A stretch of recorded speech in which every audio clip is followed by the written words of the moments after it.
पुढे एक महत्त्वाची बातमी आहे। राज्यात आता अॅनालॉग पनीरवर निर्बंध आणण्यात आले। बाजारातल्या सर्व प्रकारच्या पनीरवर बंदी नाही।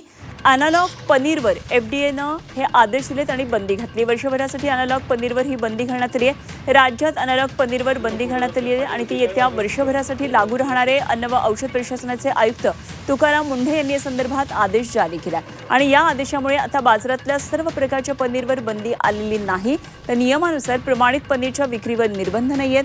अॅनालॉग किंवा नॉन डेअरी पनीर म्हणजे पनीरसारख्या दिसणाऱ्या अशा उत्पादनामध्ये दुधातले स्निग्धांश अथवा दुग्ध घन पूर्णता किंवा अंशतः वनस्पती तेल, वनस्पती स्निग्धांश किंवा अन्य दुग्धोत्तर घटकांनी बदललेले असतात आणि अशा उत्पादनाला पनीर म्हणून विकणं किंवा ग्राहकांना पुरवण्यास या आदेशानं आता मनाई केलेली आहे।